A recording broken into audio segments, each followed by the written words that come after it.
Good morning. Hello friends, आइए हम सब देखेंगे कि आज इलेक्ट्रॉनिक विन्यास कैसे निकाला जाता है। तो सबसे पहले हम बात करेंगे कि जो भी स्टूडेंट मेरे वीडियो को देख रहे हैं तो वो मेरे वीडियो को शुरू से अंत करके छोड़े, तभी आपको अच्छा लगेगा, पूरे समझ में आएगा।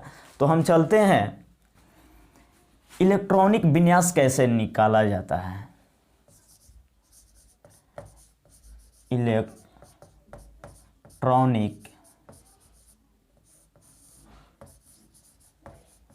विन्यास,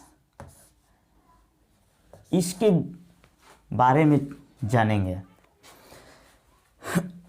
देखिए, Aufbau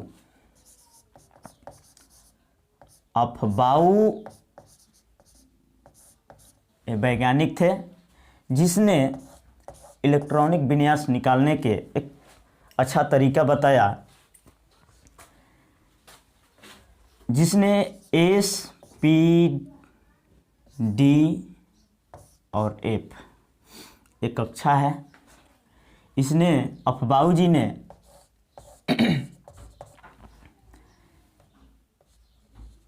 S, P, D, F जो है परमाणुओं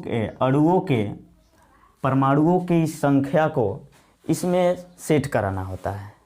तो सबसे पहले जान जाते हैं कि इस पर कैसे इलेक्ट्रॉनिक विन्यास को लिखा जाए, उसका नियम क्या होता है। तो सबसे पहले लिखते हैं 1s, 2s, 3s, 4s, इतना तक ले जाते हैं। 5s भी ले जाएंगे, 6s भी ले जाएंगे, कोई दिक्कत नहीं होगा। जितना बढ़ाना होगा अब बढ़ा सकते हैं, समझ गए। अब ये तो s हो गया। इसके बाद चलते हैं p में।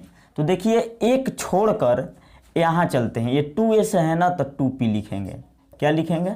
2p लिखेंगे। 2p हुआ, 3p हो जाएगा, 4p हो जाएगा। 4s है ना, तो यहाँ क्या हो जाएगा? 4p हो जाएगा, और यहाँ 5p होगा और 6p होगा। इसके बाद चलते हैं, d है ना, तो एक छोड़ दिए, एक क्या कर देंगे? छोड़ देंगे। तो यहाँ से लिखेंगे 3d, 4d, 5d और 6d। f के बाद f कक्षक में चलते हैं, तो एक इसको छोड़ दिया जाए, यहाँ से चले 4f, 5f और 6f। तो इसके पेंदी को आप मिला दीजिए। इसको बढ़ाना होगा तो आप कितना बढ़ा सकते हैं, कोई दिक्कत नहीं होगा, समझ गए। अब इसमें चलते हैं इलेक्ट्रॉनिक विन्यास लिखने पर कि कौन किसके बाद कब आता है। तो सबसे पहले 1s, इसके बाद 2s आता है, फिर 2p6 के बाद फिर 3s, समझ गए।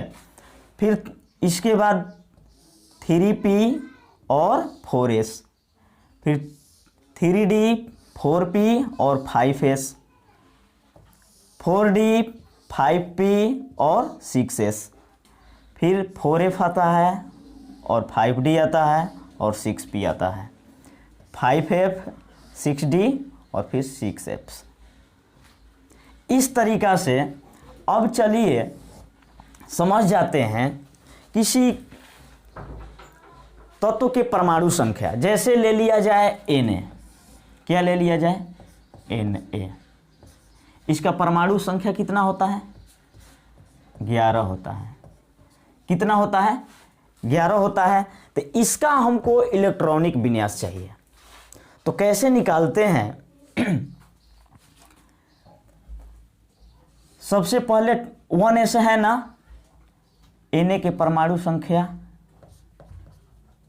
11 है, होता है। तो 1s है, तो 1s लिखिए। अब देखिए, एक और मार्मिक चीज बता रहे हैं। इस कक्षक में 2 इलेक्ट्रॉन रहते हैं और P में 6 होते हैं 6 होते हैं और D में 10 होते हैं और F में 14 होते हैं।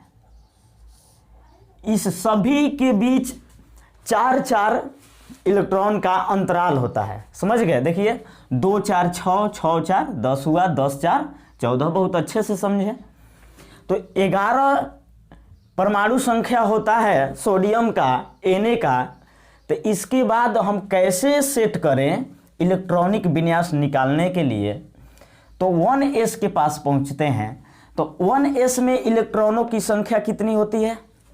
2 होता है। 2 से ज़्यादा नहीं होगा, कभी भी होगा तो 2 ही होगा। तो यहाँ 2, इसका पावर 2 रख दीजिए। इसके बाद चलते हैं 1s के बाद किसका नंबर आता है? 2s आता है। किसका आता है? 2s आता है। तो 2s लिखिए। 2s तो s कक्षक है ना, तो x कक्षक में हमेशा कितने इलेक्ट्रॉन रहेंगे? तो 2 रहेंगे। तो यहाँ भी हम क्या लगाएंगे? 2 लगाएंगे। अब चलिए इसके बाद किसका नंबर आता है? 2p का। किसका आता है? 2p का। 2p रखेंगे। अब देखिए कि 2p जो p कक्षक है उसमें कुल कितने इलेक्ट्रॉन रहते हैं? तो 6 रहते हैं। तो यहाँ हम क्या 6 लगाएंगे। अब इसके बाद थोड़ा इसके इलेक्ट्रॉन को गिनिए, परमाणु संख्या को इसको गिनिए कि क्या 11 हो रहा है? 2 2 4 4 6 10। अभी एक बाकी है ना, अभी कितना बाकी है? 1 बाकी है। तो यहाँ 2p आया। क्या आया? 2p। अब इसके बाद क्या आता है? 3s। इसके बाद लिखेंगे 3s। अब देखिए कि s जो है वो 2 इलेक्ट्रॉन रखता है। कितना रखता है? 2। लेकिन अब देख रहे हैं कि यदि हम यहाँ 2 रख देंगे तो हमारा कुल परमाणुओं की संख्या कितना हो जाएगा? 2 2 4 4 6 10 10 2 12 हो जाएगा। गलत हो जाएगा। इससे कम रख सकते हैं। तो 1 की ज़रूरत है तो 1 रख दिया जाए। देखिए पूरा का पूरा हो गया। 2 2 4 4 6 10 10 1 11। इसको बहुत अच्छे से समझिए कि S जो है सलमा है, P जो है पद्मा है और D जो है कौन है? दीपा है या F फतिमा है। S को केवल 2 रोटी चाहिए, P को क्या? पद्मा को केवल 6 रोटी चाहिए और दीपा को 10 रोटी चाहिए, फतिमा को 14 रोटी चाहिए। समझ गए? ये इतने रोटी इसका खुराकी है। अब यहाँ देखिए कि Na में ये 2 रोटी खाली, ये 2 रोटी खाली, ये 6 रोटी खाली। समझ गए? इसको जितना बचेगा उतना मिले तो ठीक है, नहीं तो भगा देंगे। तो इसको क्या बचा? केवल 1 रोटी बचा, 1 पर संतुष्ट करना पड़ा इस तरीक़ा से। और चलिए देखिए क्लोरीन को लेते हैं। किसको लेते हैं? क्लोरीन का। कितना होता है? Cl का 13 होता है।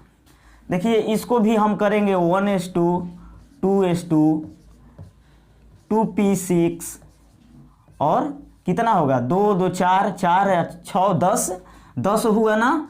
अभी 3s2। तो s में परमाणुओं की संख्या s कक्षक में 2 होता है तो 10 हुआ, 10 2 12 हुआ। ये पूरा कक्षक पूरा हुआ तो ये 12 हो गया। तो अभी 1 इलेक्ट्रॉन बाकी रहा। तो अब 1 इलेक्ट्रॉन बाकी रहा तो क्या करेंगे? 3s2। 3s2 क्या के बाद क्या आता है? 3p आता है। क्या आता है? 3p। इसके बाद ये आता है। तो हम यहाँ क्या लिखेंगे? 3p। p कक्षक में कुल कितने इलेक्ट्रॉन? 6 रहते हैं। तो 6 रखेंगे तो ज़्यादा हो जाएगा। तो जो बचा रहेगा उसको लिख दिया जाएगा। 2 2 4 6 10 10 2 12। कितना बचा है? 12 में केवल 1 ऐड करिए तो ये हो जाएगा क्लोरीन का इलेक्ट्रॉनिक विन्यास। तो इलेक्ट्रॉनिक विन्यास अफबाऊ जी ने इस तरह से बनाने का नियम दिया। समझ गए? तो ये अफबाऊ, जिसे हम क्या कहते हैं? अफबाऊ का नियम। अफबाऊ का नियम। समझ गए? तो इलेक्ट्रॉनिक विन्यास इसी तरह से निकाला जाता है।